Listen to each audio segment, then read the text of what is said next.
Nah, hari ini saya ingin berbicara tentang sesuatu yang berbeda, tapi tetap dalam tema besar Expandable Mind, dan judulnya adalah Visualization. Visualization atau tepatnya the power of visualization. Ada kuasa di dalam kita menggambarkan, memvisualisasikan sesuatu dalam pikiran kita, ya. Dan saya berharap kita pulang, kita semua bisa melatih visualisasi kita. Karena itu akan berdampak besar dalam hidup kita. Dalam sejarah Olimpiade akrobatik, saudara-saudara, tidak pernah tim Amerika itu bisa mengalahkan Rusia. Dalam sejarah Olimpiade akrobatik selalu Rusia yang menang. Dan itu membuat tim Amerika itu gregetan, jengkel, dan mereka mencari-cari apa sih yang menjadi kelemahan dari tim Amerika kok nggak bisa ngalahin Rusia. Padahal kalau dilihat dari cara latihan sama-sama aja. Mereka semua udah keren latihannya. Dari segi disiplin mereka adalah atlet-atlet yang disiplinnya sama. Dari segi fasilitas Amerika nggak kalah. Jadi tim Amerika selalu mencari apa yang menjadi kekurangan mereka. Dan setelah mereka terus mencari, akhirnya tim Amerika itu menemukan ada perbedaan kecil. Yaitu tim Rusia, saudara-saudara, di dalam latihan mereka punya satu kelas khusus, kelas psikologis. Nah, di dalam kelas itu saudara-saudara, atlet-atlet Rusia diminta untuk duduk dengan rileks sambil membayangkan mereka melompat dengan indah. Mereka bersalto dan landingnya elegan. Mereka membayangkan penonton bertepuk tangan dan begitu mengagumi penampilan mereka sebagai atlet Rusia, saudara-saudara. Mereka juga diminta untuk membayangkan bahwa mereka akhirnya menang dan mereka maju ke podium untuk menerima medali emas. Dan itu kelas itu selalu mereka membayangkan seperti itu. Dan rupanya itulah yang menjadi pembeda hasil. Kenapa tim Rusia selalu menang lawan Amerika. Di Amerika nggak ada itu. Jadi di sini kita melihat bahwa tim Rusia itu mengembangkan yang namanya membayangkan, berimajinasi dan memvisualisasikan bagaimana mereka itu bersalto, melompat dengan indah dan mereka menerima medali emas. Itu sebabnya ada satu quotes dari pelatih tim Rusia yang saya kutip berkata begini. Sebelum mereka berlomba sungguhan, mereka sudah berkali-kali berlomba dalam pikiran mereka dan mereka menang berkali-kali dalam pikiran mereka. Jadi rupanya ini menjadi kuncinya pembeda kenapa tim Rusia selalu mengalahkan Amerika. Mereka betul-betul memvisualisasikan kemenangan mereka, perlombaan mereka, mereka dapat medali emas. Nah, di dalam Alkitab ternyata ada satu kisah yang menarik yang menunjukkan betapa powerfulnya yang namanya visualisasi ini. Ada seorang tokoh Alkitab yang terkenal namanya Yakub. Saudara tahu bahwa Yakub bertahun-tahun bekerja kepada pamannya. Siapa nama pamannya Yakub? Laban. Ya, bertahun-tahun Yakub bekerja kepada pamannya Laban menggembalakan kambing domba dari pamannya yang namanya Laban. Dari kambing dombanya dikit sampai berkembang jadi banyak sampai Laban jadi kaya. Singkat cerita, Yakub berpikir, kapan ya aku nggak kerja lagi sama Laban, tapi aku kerja buat diriku dan keluargaku. Sudah lama aku jadi pegawainya Laban ini. Lalu satu hari Yakub datang kepada pamannya Laban. Dan Yakub bilang, paman, hari ini aku mau mengajukan pengunduran diri. Kira-kira seperti itu. Aku mau berhenti kerja sama paman, aku mau kerja sendiri. Untuk diriku dan keluargaku. Lalu Laban bilang apa? Yakub, kamu jangan tinggalin paman. Aku tahu gara-gara kamu aku diberkati Tuhan. Nah, ini pegawai yang hebat nih saudara. Saya harap bos saudara bilang kemajuan perusahaan ini, perusahaan diberkati gara-gara saudara kerja di situ. Amin saudaraku. Jadi Laban bilang bahwa gara-gara kamu Yakub aku diberkati. Jadi kamu jangan berhenti. Coba ajukan proposal sama saya. Pasti saya terima. Coba ajukan. Akhirnya Yakub mikir-mikir sebentar. Gini aja deh paman. Oke, aku nggak jadi berhenti. Tapi saya ngajukan proposal. Pokoknya kalau kambing domba yang saya gembalakan itu melahirkan anak.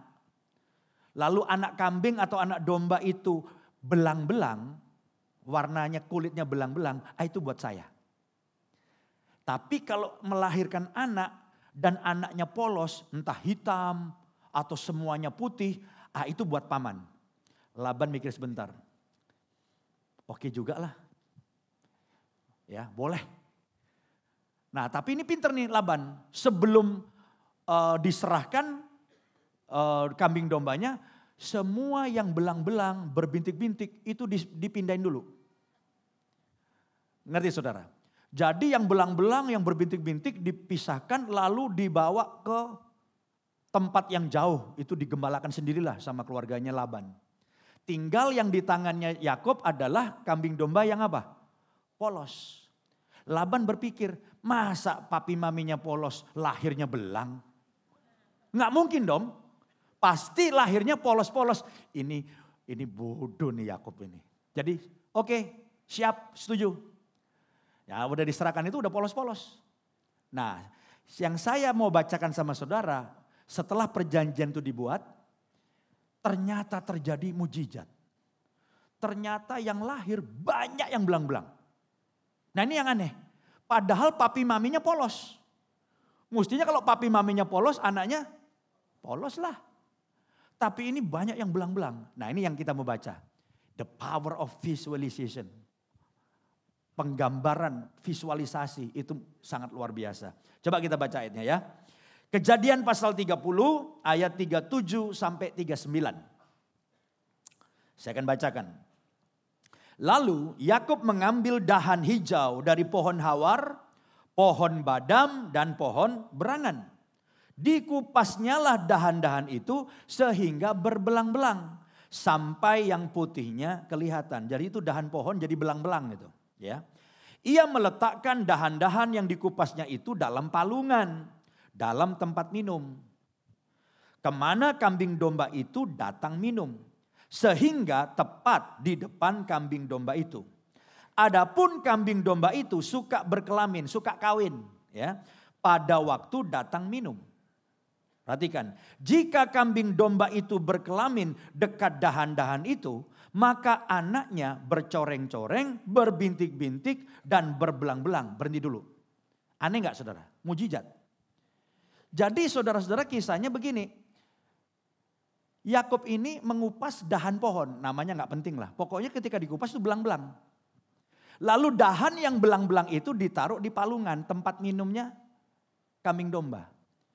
Dan Yakub lihat kambing domba itu suka kawin waktu habis minum.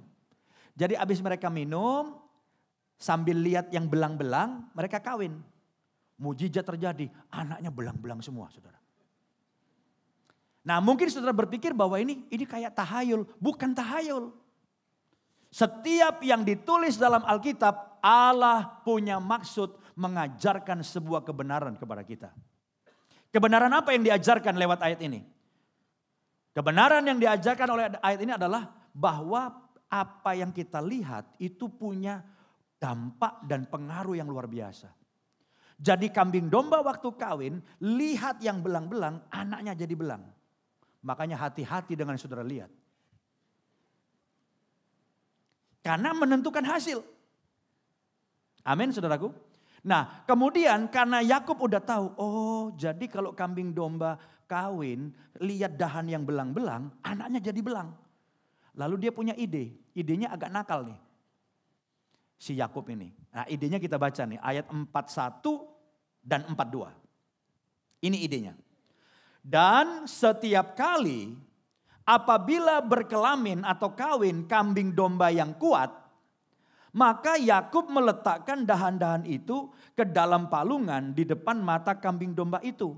Supaya berkelamin dekat dahan-dahan itu. Nangkep saudara? Jadi Yakub lihat ini. Begitu yang mau kawin kambingnya hebat. Keker. Ya, si jantan yang betinanya juga bagus. Langsung ditaruh dahan belang-belang. Mereka kawin. Akhirnya anaknya apa? Belang-belang dan apa? Kuat. Karena apa? Karena Yakub milih, dia hanya mau naruh kalau yang kawin kambing domba yang hebat. Jadi lahirnya kambing domba yang kuat dan belang-belang. Buat siapa itu? Buat Yakub. Tapi begitu kambing yang datang jantan, cungkring jelek nih, penyakitan nih. Yang ceweknya kayaknya nggak menarik, jelek. Dia langsung angkat tuh. Sehingga begitu kawin, yang lahir polos. Tapi yang cungkring, yang lemah karena nggak ditaruh. Nah ayat 42 selanjutnya. Ini saya bilang nakal nih Yakub nih ya. Ya, tetapi apabila datang kambing domba yang lemah, yang cungkring, yang kurus, yang penyakitan misalnya, ia tidak meletakkan dahan-dahan itu ke dalamnya. Jadi kawinnya nggak lihat yang belang-belang, lihat yang polos-polos. Jadi hewan yang lemah untuk siapa? Laban. Dan yang kuat untuk siapa? Yakub. Nah, jadi saudara melihat ini bukan tahayul. Tapi ini bahwa apa yang kita lihat masuk dalam pikiran kita menentukan hasil. Makanya hari ini saya ingin saudara semua menjadi orang yang menyadari betapa pentingnya visualisasi kita. Bagaimana otak kita ini saudara-saudara ada visualisasinya di situ dan itu yang menentukan yang kita terima. Itu sebabnya pada siang ini saya mau memberikan 3 hal yang sederhana. Apa yang harus kita lakukan dengan visualisasi kita supaya saudara semua pulang, saudara akan punya visualisasi yang hebat. Dan itu yang saudara terima tahun 2018, saudara mengalami peningkatan, mengalami berkat, mengalami terobosan, dan saudara mengalami mujizat dari Tuhan. Yang percaya katakan amin. Dan berikan kemuliaan bagi Tuhan. Haleluya. Mari kita lihat yang pertama. Yang pertama adalah mulailah mengaktifkan visualisasi atau imajinasi kita. Jadi ketika kita mulai menyadari, berarti penting yang kita visualisasikan lewat pikiran kita, imajinasikan dalam pikiran kita. Itu penting. Kita harus mulai mengaktifkan. Kalau selama ini saudara anggap, itu enggak penting. Saya mau katakan itu penting. Waktu saudara berdoa, Tuhan saya minta rumah yang indah dan besar. Jangan abstrak, visualisasikan. Kamarnya 4. Ya kan misalnya. Dan bukan kecil-kecil, kamarnya gede. Di dalamnya ada apa, terus ada kolam renang. Misalnya visualisasikan. Kalau itu saya enggak berani, takut kegedean. Ya itu makanya kecil terus saudara. Saudara harus memvisualisasikan. Dan dalam doa saudara itu akan menjadi clear, jelas. Jangan Tuhan saya mau naik pangkat. Naik pangkat seperti apa? Ya jadi sales. Jadi sales plus. Sales plus lagi. Jadi direktur. Wah itu impian yang terlalu besar. Mimpilah yang besar. Dan dapatkan yang besar. Ya, jadi mulai divisualisasikan. Nah itu sebabnya saya mau tampilkan, saya ambil dari buku Mastermind, ini buku yang cukup bestseller. Ini otak kita seperti begini nih, ya. Memang di gambarnya agak lucu tuh. Coba ditampilkan otaknya. Nah, ada otak kiri, otak kanan. Kalau saudara ada punya pendapat lain terserah, jangan berantem di sini, ya. Cuma saya mau jelaskan bahwa yang namanya visualisasi itu ada di otak kita. Hanya kalau otak kiri itu kebanyakan hal-hal yang logik, bahasa, matematika itu kiri. Coba supaya lebih jelas slide berikutnya. Nah ini lebih jelas tulisannya. Nah itu yang kiri. Bahasa, matematika di situ. Tetapi yang kanan di situ ada yang namanya, yang kanan itu ada creativity, imajinasi, ada juga visualisasi itu kanan. Dan memang agak beda. Kalau yang kanan ini lentur, bisa membesar kayak karet dia. Kalau yang kiri itu kayak gelas, kayak kaleng, dia diisi. Tapi yang sebelah kanan itu bisa membesar. Nah, mengaktifkan visualisasi itu otak sebelah kanan ini. Itu diaktifkan. Nah, kalau saudara tanya pada saya, udah saya bahasnya sampai di situ saja, makanya jangan berantem. Ini mungkin ada yang bilang otak tengah atau apa, terserah lah. Ya. Tapi intinya visualisasi itu ada di otak gitu loh. Yang saya mau katakan bahwa ini bukan sekedar ilmu pengetahuan. Di dalam Alkitab, Allah itu mengaktifkan visualisasi. Siapa orang yang kita bisa ambil contoh? Allah mengaktifkan visualisasinya. Namanya Abraham. Coba kita baca ayatnya. Ya, kalau bikin poin mesti pakai ayat supaya pulang tidak bilang ini pendetanya ngaco nih gitu kan. Karena kita pakai ayat. Kejadian 15 ayat 5. Perhatikan Kejadian 15 ayat 5 saya bacakan. Lalu Tuhan membawa Abram keluar serta berfirman. Coba lihat ke langit. Hitunglah bintang-bintang. Jika engkau dapat menghitungnya. Maka firman-Nya kepadanya. Demikianlah banyaknya nanti keturunanmu. Pernahkah saudara berpikir tentang ayat ini? Kok Tuhan kayaknya kurang kerjaan ya? Sebetulnya kan paling enak bilang, Abraham, dengerin aja gak usah keluar. Lu dengerin ya di dalam tenda kamu. Nanti anakmu banyak banget. Banyak banget anakmu. Cukup. Kenapa Allah mesti panggil Abraham keluar dari tendanya? Abraham keluar dari tendamu. Udah keluar. Abraham dongakin kepalamu ke atas. Ya Tuhan udah. Lihat di langit. Ya Tuhan. Ada apa? Bintang. Hitung bintang. Kira-kira kan Alkitab kan tidak menceritakan detail gitu. Tapi kita bisa tahu bahwa yang saya omong itu benar. Lalu Abraham bilang, Tuhan banyak itu bintang banyak banget. Waktu dia ngitung masuk gak itu visualisasi? Masuk. Lalu Tuhan bilang apa? Seperti itu nanti banyaknya keturunanmu. Jadi sebelum Allah memberikan kepada Abraham keturunan yang begitu banyak. Dikasih visualisasi dulu. Diaktifkan visualisasinya. Dan untuk itulah Allah bukan kurang kerjaan atau Allah iseng. Allah panggil Abraham keluar dari tendanya. Allah berkata supaya Abraham memandang ke langit. Dan Allah berkata supaya Abraham menghitung bintang di langit. Supaya itu menjadi visualisasi. Masuk dalam pikiran Abraham. Baru Allah bilang seperti itu banyaknya keturunan. Jadi mengaktifkan visualisasi saudara itu sangat bagus. Jangan hanya Tuhan berkati, nanti naik pangkat. Visualisasi dong. Minta sesuatu. Oh ya saya punya bisnis di satu kantor kecil. Saya mau besar. Besarnya kayak apa? Visualisasi. Dan bukan hanya satu Tuhan, 5. Hah? Kegedean? Enggak ada yang kegedean. Minta besar Tuhan tuh seneng. Artinya saudara menghargai Tuhan. Jangan datang sama Tuhan, Tuhan minta 10.000. Wah marah Tuhan pasti. Kurang ajar lu menghina gue ya, kira-kira kan gitu. Minta yang besar, karena Allah besar. Gak pakai biaya lagi mintanya. Kenapa saudara tidak minta yang besar dan mulai memvisualisasikan yang besar? Satu lagi contoh, Allah mengaktifkan visualisasi dari Abraham. Ya, coba kita lihat Kejadian 13. Ayat 14 dan 15. Ini waktu Abraham sudah pisah dari Lot. Ini ponakan yang gak tahu diri nih Lot nih. Udah nebeng, begitu ribut pegawai, nebeng tapi 2 bisnis yang pisah.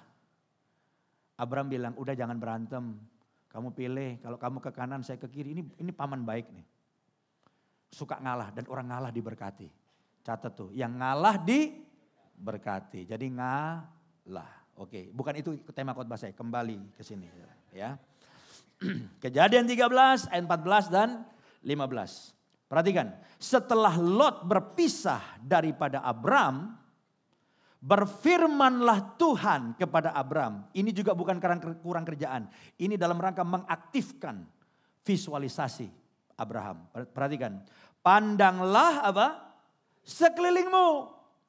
Dan lihatlah dari tempat engkau berdiri itu dari timur ke barat. Terus utara, selatan. Suruh lihat semua, pandang. Terus ayat 15. Sebab seluruh negeri yang kau lihat. Yang kau lihat loh. Seluruh negeri yang kau lihat itu akan kuberikan kepadamu dan kepada keturunanmu untuk selama-lamanya. Saya mau tanya, apa yang sedang dikerjakan oleh Tuhan? Apakah Allah kurang kerjaan? Cukup Allah berkata kepada Abraham, Abraham, semua tanah di sekelilingmu aku kasih sama kamu. Allah gak bilang gitu. Allah bilang kepada Abraham, Abraham lihat tanah sekelilingmu. Dari utara ke selatan. Timur, barat, lihat. Semua tanah yang kau lihat. Perhatikan, tanah yang kau lihat. Kalau saya boleh terusin, dan bukan yang kau tidak lihat. Lihat, tanah yang kau lihat, kuberikan padamu. Ini mengaktifkan. Jadi saya mendorong setiap saudara, hal yang pertama adalah saudara harus mulai punya kebiasaan baru. Entah waktu saudara doa dan minta, mulai saudara mengaktifkan, visualisasikan. Apa yang saudara minta? Tuhan, saya minta mobil. Terserah dikasih mobil apa.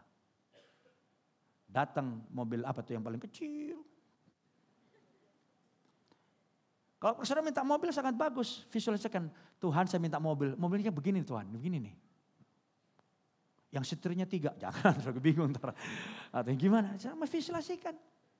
Saudara minta rumah, minta apa, visualisasikan. Kenaikan pangkat saudara, visualisasikan. Karena selalu apa yang terjadi didahului dengan visualisasi. Selalu. Entah kambing yang belang-belang maupun yang Abraham. Jadi ini yang pertama. Amin. Yang nangkep dan setuju katakan amin. Berikan kemuliaan bagi Tuhan. Haleluya. Yang kedua, saudara-saudara, penting sekali isi pikiran kita dengan hal-hal yang baik. Supaya menghasilkan visualisasi atau imajinasi yang baik. Karena kita mau mengaktifkan visualisasi dan imajinasi kita, maka otak kita, pikiran kita jangan diisi dengan yang jelek. Harus diisi dengan yang indah, yang bagus, yang keren. Karena itu mempengaruhi visualisasi kita. Kalau yang dimasukin sampah, apa dong yang bisa kebayang?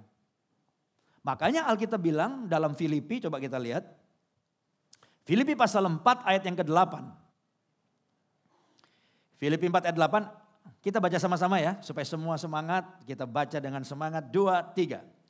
Jadi akhirnya saudara-saudara, semua yang benar, semua yang mulia, semua yang adil, semua yang suci, semua yang manis, semua yang sedap didengar, semua yang disebut kebajikan dan patut dipuji, pikirkanlah semuanya itu. Artinya apa? Kita nggak bahas satu-satu. Firman Tuhan mengajarkan kepada kita supaya kita punya pikiran itu segala sesuatu yang baik, yang positif. Nah itu karena apa? Karena kita memasukkan hal-hal yang positif. Coba saudara misalnya memasukkan dalam pikiran saudara tuh khawatir. Aduh anak saya udah 3 jam nih, biasanya jam 12 udah pulang nih. Ini udah dijemput sama sopir sampai jam 3 belum pulang. Saudara khawatir. Masukin ke pikiran, keluar visualisasinya. Anak saudara disekap, sopir minta tebusan, kan gitu. Kan itu yang keluar. Kenapa? Karena saudara memasukkan apa? Yang negatif. Aduh, biasanya suami saya pulang jam 6 sore. Sekarang jam 10, belum pulang. Mulai bekerja. Visualisasi, mulai khawatir kan? Apakah jangan-jangan ada kuntilanak di kantor? Atau keluar visualisasinya tuh.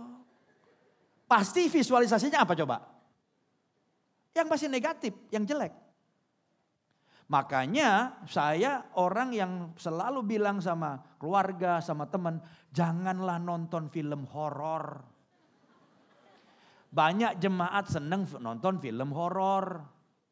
Dia bilang ini cuma iseng-iseng pak, film horor. Saudara dimasukin film horor. Entar Jaya Langkung lah, suster ngesot lah, suster lompat lah. Misalnya saya nggak tahu. Dan film-film yang sekarang. Saya mau tanya, kalau saudara nonton film horor terus, walaupun saudara nggak percaya itu cuma film lah. Tiba-tiba di rumah sendirian, lampu mati. Apa visualisasinya? Bisa keluar nggak itu? Keluar. Gorden goyang. Wah. Ada kuntilanak. Iya kan? Bunyi pintu kriet. Kan angin kenceng sekarang. Terus apa dong? Gara-gara film horor. Makanya film horor itu saudaraku, saya bingung tuh orang seneng nonton film horor. Ntar Conjuring lah, apalah. Aktivitasnya apalah, paranormal lah. Atau apa, saya nggak tahu. Udah ditakut-takutin, bayar lagi, ngantri lagi. Bingung saya. Heran tuh, coba. Apa yang saudara masukkan itu mempengaruhi visualisasi. Kalau saudara sering nonton film-film porno, itu tidak sekedar berhenti di situ, itu masuk. Bisa jadi di gereja lagi praise and worship, yang dilihat tuh beda sama yang lain. Beda tuh. Bisa porno, jorok, kenapa? Udah masuk. Orang kalau udah banyak nonton film porno ya, lihat sapi aja nafsu loh. Bisa loh. Habis dia pikirnya porno. Ketawa tuh bisa benar-benar ketawa, bisa pengalaman pribadi, saya juga nggak tahu. Nah, penting sekali kita memasukkan yang indah-indah, yang bagus-bagus. Saya ingat waktu Toyota, produsen mobil Jepang itu punya niat tahun 84 kalau nggak salah, itu bikin mobil mewah. Toyota nggak punya pengalaman bikin mobil mewah. Lalu apa yang dia lakukan? Karena dia mau nyaingin Ferrari dan mobil-mobil mewah yang lain, dia mau bikin nggak ada pengalaman, dia kirim tuh satu tim. Isinya desainer sama engineering. Dikirim ke Amerika. Ngapain ke Amerika?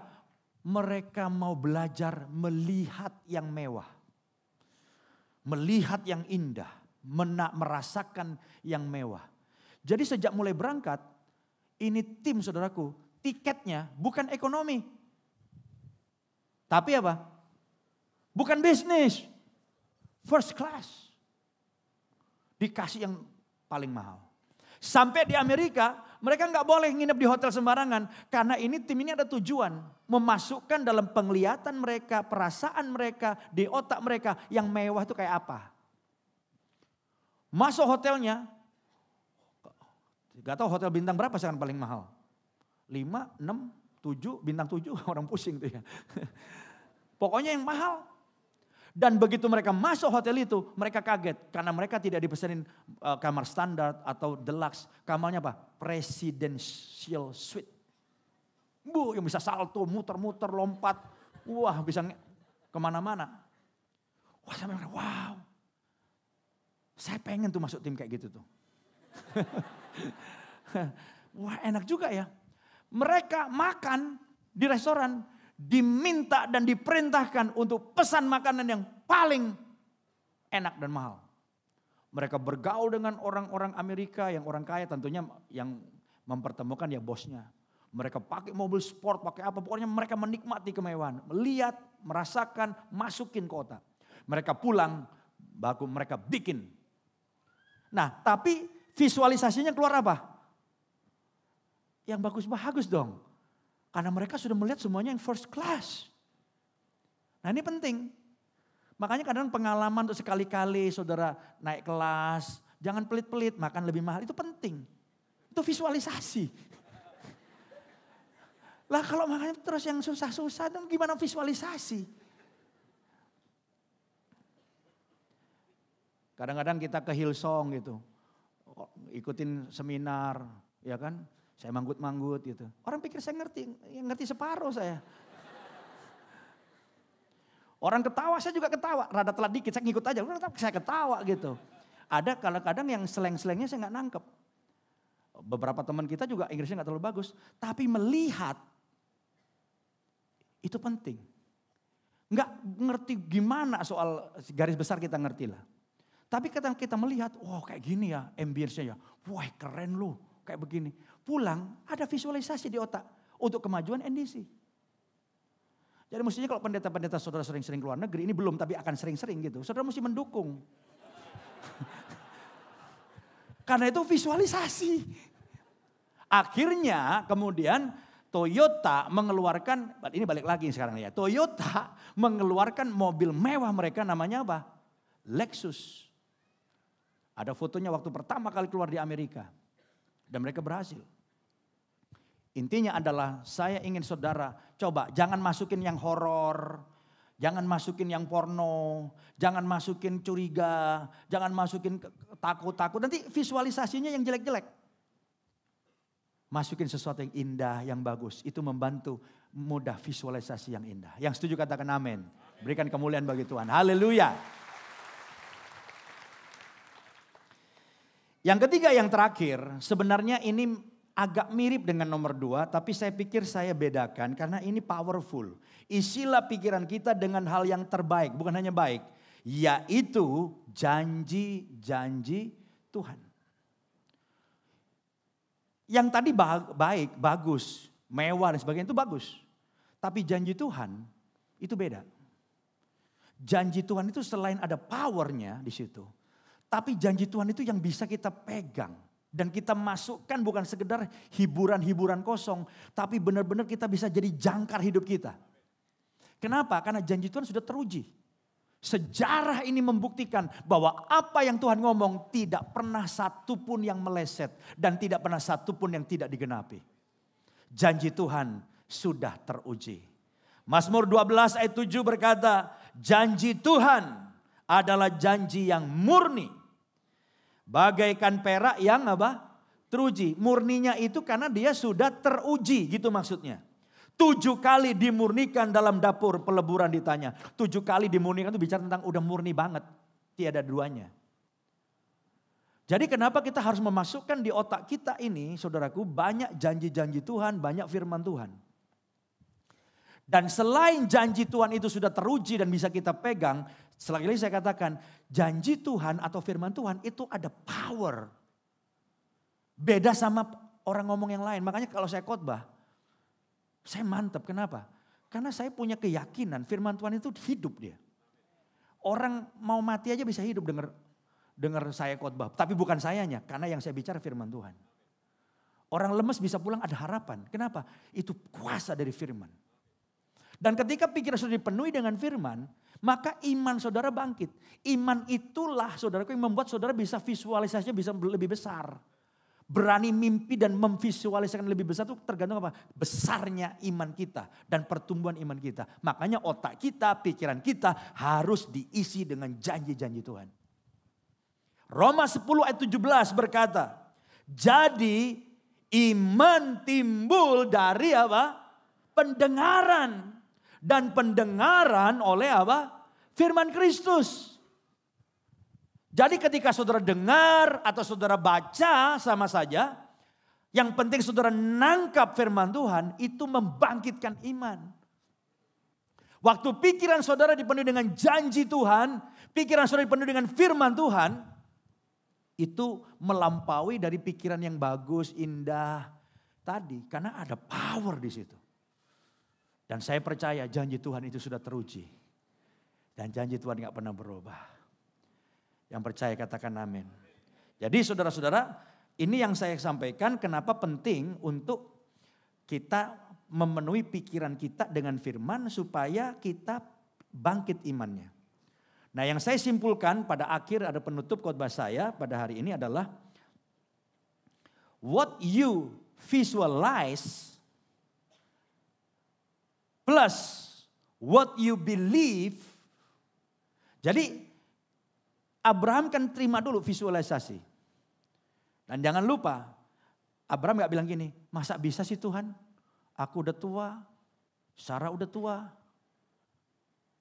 Mana bisa punya anak, apalagi banyak kayak bintang. Tuhan ngaco nih, gak bilang gitu. Jadi what you visualize seperti Abraham. Tapi kemudian setelah divisualisasi kita apa? Believe. Kita percaya what you believe. Sama dengan what will happen. Itu akan terjadi dalam hidup saudara. Jadi saudara-saudara penting sekali hari ini kita menangkap pesan Tuhan ini. Simple saja yang saya sampaikan. Lalu kita, oh kalau gitu saya mau mengaktifkan. Ini penting karena saya tahu kuasanya luar biasa. Aktifkan. Tentunya saudara harus mengisi dengan yang baik, isi dengan firman Tuhan. Setelah mengaktifkan visualisasi, saudara juga believe, percaya kepada yang saudara visualisasi itu. Dan itu yang akan kita terima tahun 2018. Setiap saudara, ada banyak anak-anak muda yang karirnya akan meningkat. Ada banyak orang-orang yang mengalami terobosan dalam hidupnya. Ada banyak orang yang mengalami percepatan dalam meraih cita-cita saudara. Ketika saudara visualisasikan, saudara yakin, saudara mengucapkan, saudara membawa dalam doa, maka saudara akan mengalami seperti yang saudara lihat. Yang percaya kita berikan kemuliaan bagi Tuhan. Haleluya. Saya nggak tahu apakah orang-orang hebat yang saya kutip, quotes-nya ini nyontek dari Alkitab. Tapi saya mau sampaikan quotes dari Albert Einstein. Dia bilang begini, imajinasi adalah segalanya. Itu adalah sebuah cuplikan untuk apa yang sungguh-sungguh akan datang. Kadang-kadang kebenaran sekuler itu paralel dengan kebenaran Alkitab, saudara. Bahkan ada pendeta yang berkata the truth is parallel. Jadi dia menyatakan sesuatu berdasarkan pengalamannya. Bahwa imajinasi itu luar biasa. Itu adalah cuplikan aja pada apa yang sungguh-sungguh akan terjadi. Saya mengutip juga perkataan dari investor, dijuluki investor terbesar dunia. Namanya Warren Buffett bilang begini. Saya sejak kecil selalu yakin saya akan menjadi orang kaya. Saudara jangan komplain atau protes kalau saudara nggak pengen kaya, terserah saudara. Ini cuma keyakinan aja, ya. Kalau mau yakin miskin, terserah saudara. Tapi Warren Buffett bilang, saya sejak kecil selalu yakin saya akan menjadi orang kaya. Boleh dong, iya. Tidak pernah saya ragu sedikit pun. Saya selalu berpikir saya pasti akan kaya. Ini orang dengan orang sekuler dengan keyakinan aja itu beda. Karena jangan salah. Keyakinan itu kemudian kepikiran. Jadi orang bertingkah laku kayak orang kaya, makanya dia jadi kaya. Kenapa ada orang gak kaya-kaya? Karena dia bertingkah laku miskin, kerjanya minta. Berteman aja malas kita. Dia gak kaya-kaya ketika saya orang kaya. Dia jalannya kayak orang kaya. Dia belaga orang kaya, suka ngasih lagi. Jadi itu ada hubungannya antara tingkah laku saudara dengan keyakinan pikiran saudara. Itu berpengaruh. Makanya dirubah itu pikirannya dulu. Makanya metanoia bertobat itu perubahan pikiran. Ada banyak orang saya kaya. Tapi kalau otaknya gak kaya. Kemana-mana minta sumbangan. Beda dong kalau orang kaya. Saya bayarin kamu. Wah keren loh. Ternyata orang bilang ayo kita kerjasama. Dapat bisnis dong. Amin. Keyakinan Warren Buffett terjadi. Jadi imajinasi itu ternyata dahsyat. Keyakinan itu dahsyat. Dan saya tutup dengan satu ayat. Pemain musik bisa siapkan diri. Ayat ini sudah saya baca 2 minggu lalu. Kita baca sekali lagi bersama-sama sebagai ayat yang terakhir. Matius 9 ayat 29. 1, 2, 3. Jadilah kepadamu menurut imanmu. Jadilah padamu itu artinya saudara akan menerima seperti yang saudara percaya. Saudara percayanya kecil, dapatnya kecil. Saudara percayanya besar, dapatnya besar. Saudara percaya bisnis saya paling banter 2 ruko, dapatnya 2 ruko. Saudara percaya bisnis bisa 10 ruko, saudara dapat 10 ruko. Visualisasi berdasarkan keyakinan saudara, imani. Visualisasi, imani, doakan, itu yang terjadi. Jangan takut, Tuhan beserta dengan saudara. Dan bagi Tuhan tidak ada yang mustahil. Haleluya.